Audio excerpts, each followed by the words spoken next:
essa lei, ela nos traz algumas diretrizes. Para os efeitos dela, entende-se por alimentação escolar todo alimento oferecido no ambiente escolar, independente de sua origem durante o período letivo. E aqui vem as diretrizes. O emprego da alimentação saudável e adequada, compreendendo o uso de alimentos variados, seguros, que respeitem a cultura, as tradições e os hábitos alimentares saudáveis, contribuindo para o crescimento e o desenvolvimento dos alunos e para a melhoria do rendimento escolar, em conformidade com a faixa etária e o estado de saúde, inclusive daqueles que necessitam de atenção específica, que é o caso, por exemplo, daqueles alunos que têm problemas com deficiência de lactase e precisam, por exemplo, do leite lactose. Por exemplo, dei um exemplo aqui. Seguindo as diretrizes. A segunda, a inclusão da educação alimentar e nutricional no processo de ensino e aprendizagem, que perpassa pelo currículo escolar, abordando o tema alimentação e nutrição e o desenvolvimento de práticas saudáveis de vida na perspectiva da segurança alimentar e nutricional. Não é só passar conhecimentos de nutrição, de educação alimentar e nutricional, como também, paralelo, questões ligadas à segurança alimentar e nutricional, ou seja, questões de higiênico alimentar. Terceiro, a universalidade do atendimento aos alunos matriculados na rede pública de educação básica, né, para quem que é destinado, né, à merenda escolar, que é para todos os alunos matriculados na rede pública, né, da educação básica. Quarto, a participação da comunidade no controle social, que a gente tem um acompanhamento social através do CAI, no acompanhamento das ações realizadas em Estado e Distrito Federal e pelos municípios para garantir a oferta da alimentação escolar saudável e adequada. Quinto, agora, o apoio ao desenvolvimento sustentável, com incentivos para a aquisição de gêneros alimentícios diversificados, produzidos em âmbito local e preferencialmente pela agricultura familiar e pelos empreendedores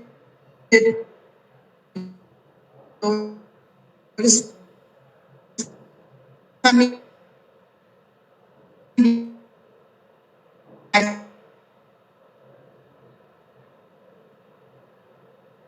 Aqui seria mais do sexto, o direito à alimentação escolar, visando a garantir segurança alimentar e nutricional dos alunos, com acesso de forma igualitária, respeitando as diferenças biológicas entre idades e condições de saúde dos alunos que necessitem de atenção específica e aqueles que se encontram em vulnerabilidade social. Bom, então essa lei eu já coloquei esses detalhes sobre ela, eu só vou dar pular que não são, a gente acaba repetindo para estar sempre priorizando. Existe aqui o artigo 11 que a gente prioriza mencionar, que é a responsabilidade técnica, né, pela alimentação escolar nos estados, no Distrito Federal, nas ordens da federação, né, caberá ao nutricionista responsável, que deverá respeitar as diretrizes previstas nesta lei e na legislação pertinente no que couber dentro de suas atribuições específicas. Então, eu tenho nutricionista responsável técnico e que a gente se sujeita, né, a cumprir as diretrizes desta lei, e tem outras, mas essa é a que, no caso, prioriza o Programa Nacional de Alimentação Escolar, e a gente se baseia no nosso trabalho, principalmente em cima dela, e das demais que estão surgindo aí, que esse ano que passou, ano passado, surgiu umas resoluções com algumas mudanças que a gente vai estar aplicando na sequência. Os cardápios, como que devem ser? Deverão ser elaborados pelo nutricionista responsável, com utilização de gêneros alimentícios básicos, respeitando-se aquilo mesmo que a gente já falou lá em cima, respeitando-se as referências nutricionais, procuramos adequar hábitos alimentares, cultura, a tradição alimentar da localidade, pautando-se na sustentabilidade e diversificação agrícola da região, na alimentação saudável e adequada. Parágrafo único. Oi? Senhor Silvana, só interrompendo um pouquinho. Assim, como o programa Recicla Verdinho, ele tá voltado, acho que a Miss Mara também, eu falei com ela, mas não cheguei a aprofundar. O programa Recicla Verdinho, ele está consistindo hoje nós temos o parceiro financeiro, né, que é o Sicredi, né, e o que o aluno vai fazer? Ele vai pegar o reciclável, ele vai trocar na escola pelo verdinho e vai à feira trocar por alimentos da agricultura familiar, né. Aí que eu pedi para a senhora se puder focar mais nessa questão da importância, que eles vão trocar por que tipo de alimento? Eles vão trocar por verduras, por frutas, né? A gente até não vai abrir para outras bancas que nem salgado, roupa, por quê? Porque é para focar o verdinho na questão da alimentação mesmo.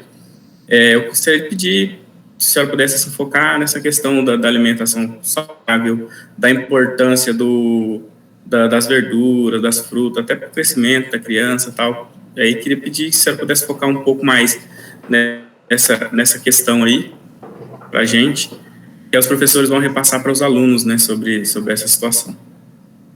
Uhum. É que eu queria que tivessem esse conhecimento para eu quero chegar na alimentação saudável, como eu falei lá no começo, né, e como que funciona também a nossa questão da aquisição da agricultura familiar, para a gente poder entrar um pouco ali também, entendeu? Entendi. Então, por isso que eu estou usando uma parte desses slides, né, que eu tenho aqui, dessa legislação, para me poder chegar um pouco mais lá embaixo. Eu tenho que estar mais para baixo, tá? Tranquilo, tá ok, fica à vontade, tá? Beleza? Estou aqui, então eu volto aqui só terminando essa frase, né? Para efeito da lei, os gêneros básicos, porque justamente quais que são esses gêneros alimentícios básicos, né? São aqueles indispensáveis à promoção de uma alimentação saudável, observada a regulamentação aplicável. Então, eu só quero ir para frente para poder... cheguei. Então, volta novamente a funcionalidade da aquisição dos gêneros, né, no âmbito do PNAE. Porque não adianta também, como que eu vou chegar lá, se eu não te passar isso, preciso não ter essa visão de como funciona, como que eu vou adquirir. Então, a aquisição dos gêneros no âmbito do PNAE deverá obedecer, né, um cardápio planejado, né, e será realizada sempre que possível no mesmo ente federativo, que a gente deve priorizar a compra na localidade, né, isso, em que se encontram as escolas, tá aqui, né, e aí, como que funciona a compra, né, segundo essa determinação da legislação. Então, do total do recurso repassado pelo FNDE para conosco, né, para a merenda, então, esse é de 30%, é aqui que eu queria chegar. No âmbito do PNAE, o mínimo eu tenho que, pelo menos, né, eu tenho que usar 30% desse recurso para a utilização, né, de gêneros alimentícios diretamente da agricultura familiar e do empreendedor familiar rural, ou de suas organizações, que existem cooperativas também, que a gente pode estar... cooperativas de agricultores e que a gente pode estar comprando dele, priorizando-se os assentamentos da reforma agrária, comunidades, esse aqui não é o caso das quilombolas, que a gente não tem aqui. Beleza? Você está entendendo, Claudeira, agora por que eu estava passando essas questões? Daí eu vou estar pulando alguns itens aqui que não vou precisar. Mas para que vocês tivessem esse conhecimento, porque não adianta, as pessoas às vezes vêm até a gente... Por exemplo, porque você não compra tal coisa, entendeu? Não funciona assim. Eu precisava dar essa introdução para vocês entenderem como funciona, entendeu? Essa questão da legislação, um básico dela para vocês poderem entender. Então, vamos lá, seguindo para frente. Deixa eu ver aqui, já foi. Sobre esse aqui já foi. Porque você vai falar do seu recurso, e aí eu tenho o problema do como nós atuamos aqui, né? Então, quais são os participantes, tá? São os demais aqui a entidade, no caso, a prefeitura, nós temos um trabalho vinculado com o CAI, os nutricionistas e o manipulador. Aqui vem algo importante, né, para que os professores estejam passando aos alunos, né, são as características da merenda, que é importante que seja nutritiva, gostosa, haja um cuidado com a textura ideal, atrativa, agradável, em quantidade adequada, porque isso aí a gente passa através das fichas técnicas para as merendeiras, e seguindo horários regulares. Infelizmente, esse aqui é bom que vocês tenham conhecimento, nosso governo não passa um valor muito significativo, porque se conta que haja a complementação do recurso próprio, ou seja, do próprio município, tá? Então, só para vocês terem uma ilustração, uma ideia, ganhamos 36 centavos por dia para o ensino fundamental, para vocês terem uma ideia, só vou ilustrar. Seguindo adiante, a alimentação escolar, novamente eu friso a importância do objetivo, porque se vocês não levarem que ela precisa contribuir para o crescimento e o desenvolvimento da biopsicossocial, aprendizagem, rendimento escolar e a formação, principalmente de práticas alimentares saudáveis para os alunos, então aí fica difícil, né? Porque é isso que eu volto a sempre estar priorizando isso aqui. Por meio do quê? De ações de educação alimentar e nutricional, e ao mesmo tempo eu tenho que dar oferta de refeições que cubram as necessidades nutricionais durante o período letivo, durante o período que a criança está na escola. Porque com isso pretende-se que eles desenvolvam hábitos alimentares mais saudáveis, muitas vezes na escola, e para poder incentivar que eles levem para casa. Beleza? Programa, que não precisa, assim que já vamos passando para frente. Gostaria que vocês também soubessem que o próprio programa, ele é acompanhado, ele é fiscalizado por meio de ações do CAI, do FNDE, do Tribunal de Contas, Controladoria e o próprio Ministério Público. A gente, assim, trabalha com a alimentação escolar e também trabalha com ações de educação alimentar e nutricional. Um exemplo disso, que eu já fiz em outrora, por exemplo, quando eu, digamos, não foi nessa prefeitura, foi numa outra, que eu juntei um grupo de alunos, eu levei 2 tipos de receita, por exemplo, com um tipo de prato e um outro prato, e fui ensinar as crianças, junto com as tias, né, com as professoras, depois de feito o prato, a gente abordou em cima do prato. Isso é um exemplo, né, de ação, de educação, né, aqui alimentar e nutricional. A nova resolução que a gente vai estar seguindo na sequência, ela traz, inclusive, uma abordagem interessante na questão da agricultura familiar, e aqui vai estar entrando nessas questões aí que vocês também estão priorizando. Vamos seguir aqui, eu já repeti, a gente volta, esse aqui não precisa. É interessante que vocês tenham sempre, que a criança tem o direito à alimentação, né, e tal, isso aí também já passou. Vamos lá, já passei. Isso aqui é interessante vocês também saber que é proibida, nós não podemos utilizar recursos no âmbito do PNAE para aquisição dos seguintes alimentos e bebidas ultraprocessados, que são refrigerantes, refrescos, é justamente o oposto, que é muito importante você estar a par, porque, por exemplo, a gente vai priorizar justamente frutas, legumes e hortaliças, e aqui é o oposto disso tudo, refrigerantes, refrescos, bebidas ou concentrados à base de xarope de guaraná ou groselha, chás prontos para consumo, ele tem aquele pronto, lá aquele açucarado já, e outras bebidas similares, tem aquele suco de caixinha, também não pode, cereais com aditivos ou adoçado, bala, confeito, bombom, chocolate, enfim, é toda a lista de alimentos ultraprocessados, gelados, aquele geladinho, gelatina também, muito rico em açúcar, temperos com glutamato, que muitas vezes pede, não pode, maionese e alimentos em pó para reconstituição. Voltando aqui, então, isso aqui não precisa.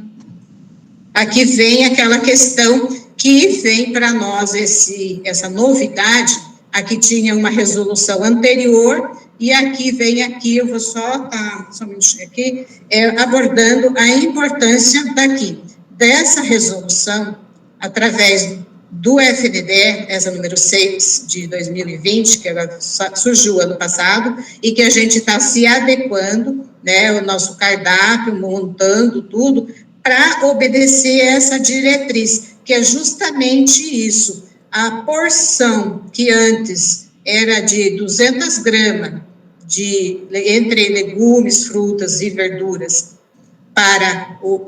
por semana, mudou para 280 gramas, sendo se caso em período parcial, se o aluno está uma vez na escola, no período parcial, né, 280 gramas, sendo 2 vezes na semana fruta e 3 vezes hortaliças. E se tiver no período integral, 520 gramas, né, de fruta, legumes e legumes, no mínimo 5 vezes na semana fruta e 5 vezes hortaliças, ou seja, houve um incentivo muito maior que haja, né, a oferta de frutas, legumes e verduras, tá?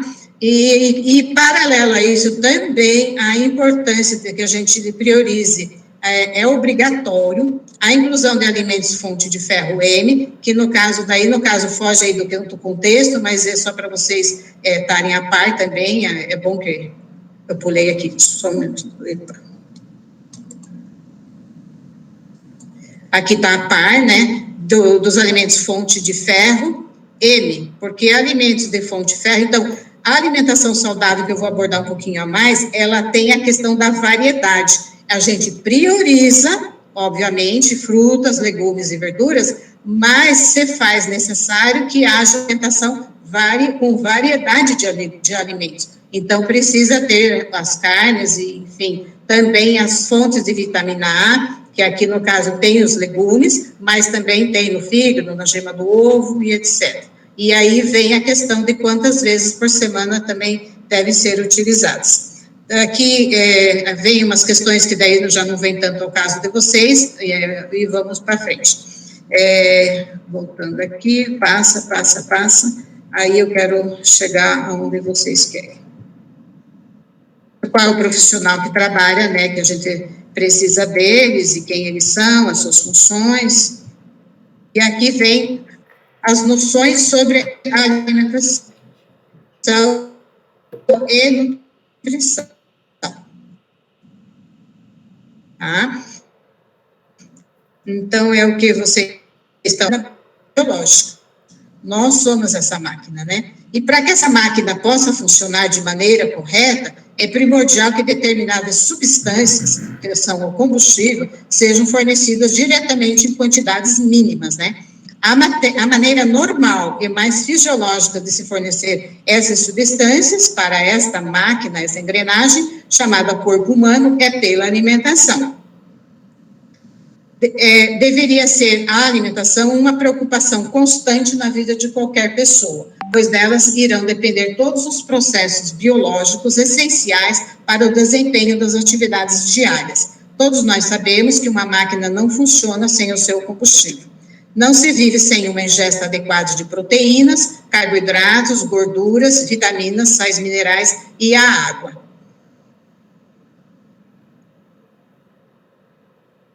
Então, uma alimentação, para se dizer que ela é saudável, é aquela que atende todas as exigências do corpo, ou seja, não está abaixo nem acima das necessidades do nosso organismo.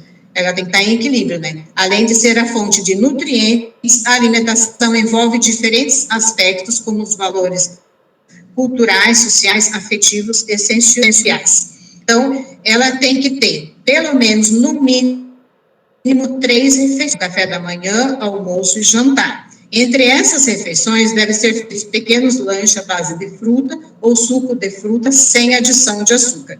Aqui nós trabalhamos muito em cima desse modelo, desse prato à mesa.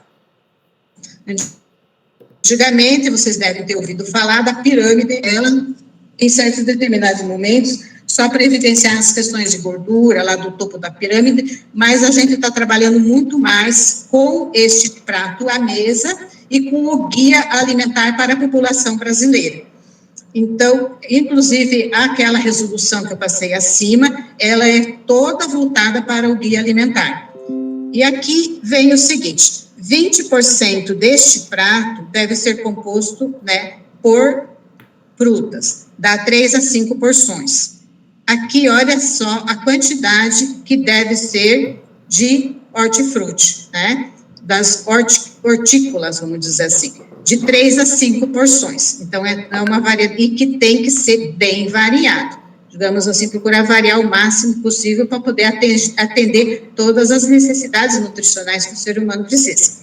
Aqui vem, assim, aquele grupo dos cereais, do arroz, tem as leguminosas aqui, que seriam os feijões, as refeições aonde vai o pão. Aqui tem o grupo do leite, o grupo da carne. Você veja, não é algo que precisa, assim, você veja, com tanta necessidade, é importante, mas não é com tanta, você veja, 5%. E aqui está as leguminosas, aqui eu achei que fosse, mas é arroz integral, para estar lembrando da importância de se buscar, né, na medida do possível, alimentos, assim, de fonte integrais, que eles são mais nutritivos, eles têm mais fibras, e isso também ajuda melhorias no funcionamento orgânico. Princípios da alimentação saudável. Eu já falei várias vezes aqui, volto a lembrar, que é importante comer diferentes tipos de alimentos pertencentes aos diversos grupos. Lá você viu como eu elenquei vários grupos, a qualidade deles tem que ser observada. Com moderação, né? Não se deve comer nem mais, nem menos do que o organismo precisa. É importante estar atento à quantidade certa de alimentos. Então, isso aí a gente procura passar dentro de um contexto aí, da exigência que o governo faz por conta das fichas técnicas. Aqui, o equilíbrio também é importante, que soma quantidade e qualidade. O ideal é consumir alimentos variados, respeitando quantidade de porções recomendadas para cada grupo de alimentos, ou seja, tudo um pouco, porque a gente sempre escuta aquela pergunta, se no meu prato, eu por exemplo, comesse aqui, todo ele, como de hortifruti, eu vou estar abastecendo o organismo com todos os nutrientes do qual ele precisa? Não, né, gente? Porque tem nutrientes que tem aqui nesse grupo que nem sempre vai ter aqui. O mesmo eu digo para os demais, tá? Assim, outra questão acima, aqui, só, já falei. Aqui vem a questão também da importância bom, só terminando aqui, variar não apenas o tipo de frutas e verduras, mas também as cores, a presença de diferentes tipos de micronutrientes. Eu não trouxe nessa palestra, na verdade, essa questão aqui, porque eu já dei numa palestra para câncer, assim, sobre a questão, por exemplo, da importância de comer os vermelhos, quais são os nutrientes que eles têm, por que eles... Vou dar um exemplo, o tomate, não estou enxergando aqui, mas eles são do grupo, né, aqui eu tenho o pimentão vermelho, o rabanete. O tomate, por exemplo, ele tem licopeno, que é algo que todo mundo já sabe, que ele é um antioxidante importante, principalmente para os homens. Por quê? Porque ele tem uma substância que combate câncer de próstata, tá? Então, esse é um exemplo que eu estou dando. Então, a importância dos amarelos, dos brancos, entendeu? Que os amarelos têm carotenoides, e os carotenoides são importantes, eles são ricos em vitamina A, são importantes, eles têm para a visão, para regeneração celular, etc. Então, cada um deles tem a sua importância no nosso organismo. Vegetais folhosos, verdes escuros, que tem tem vitaminas do complexo B, e a sua importância no sistema nervoso, que é muito bom, principalmente da tiamina, aqui outros também, entenderam? Então, quer dizer, dos brancos, isoflavonas, todos eles têm a sua importância direcionada para uma funcionalidade dentro do organismo. Então, o que acontece? Por isso que a gente frisa a importância dessa questão da variedade, tá? Deixa eu ver aqui. Não posso deixar de mencionar que alimentos gordurosos, frituras, doces e sal devem ser comidos, porque eles estão presentes nos alimentos, muitas vezes na carne, a gente orienta que se coma carne magra, que venha uma parte que até o Claudir comentou, depois para falar alguma coisa sobre a questão de doenças crônicas. Então, por que se recomenda, né, que se coma carne magras? Por conta também disso. Então, para estar evitando frituras, doces, que isso pode levar a doenças crônicas. E o sal também. Aqui, eu posso pegar e elencar a hipertensão arterial, né? Eu posso elencar aqui a diabetes e essas anomalias aí. Evitar bebida alcoólica, que afeta principalmente o fígado. A água é essencial na nossa alimentação, ela não é um alimento em si, porém o seu consumo é bastante recomendado e é importante, sendo ideal um mínimo de 8 copos cheios de água por dia. Ou seja, quando se fala em alimentação saudável, eu não posso ficar só focado num item específico, de falar só de uma coisa, só de, por exemplo, se eu aqui estivesse priorizando, de falar só na importância, fora do foco, mas só falar da importância do leite, entendeu? De eu falar só a importância do leite para a criança. Sim, o leite é fonte de cálcio, é importante para a formação de ossos, dentes, etc, etc. Não posso pensar assim. Eu tenho que pensar também em qualidade de vida, que você precisa cuidar de uma alimentação saudável, certo? Mas que precisa também agregar outros fatores importantes para que você complete uma qualidade de vida, porque a água também é importante e ela não é considerada um alimento, né?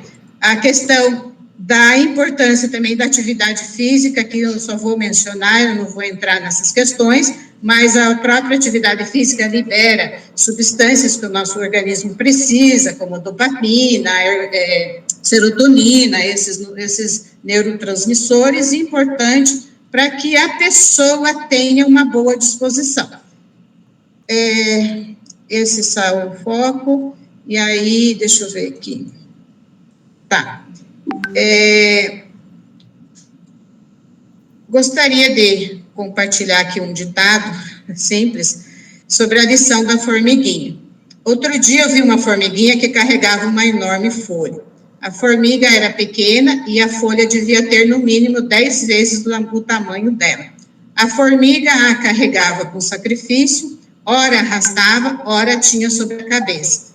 Quando o vento batia, a folha tombava, fazendo cair também a formiga. Foram muitos os tropeços, mas nem por isso a formiga desanimou da sua tarefa.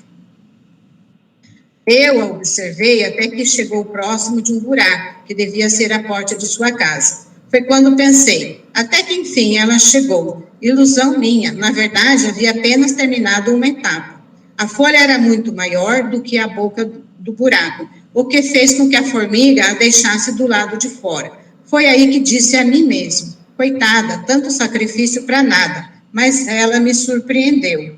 Do buraco saíram outras formigas, que começaram a cortar a folha em pequenos pedaços. Em pouco tempo, a grande folha havia desaparecido.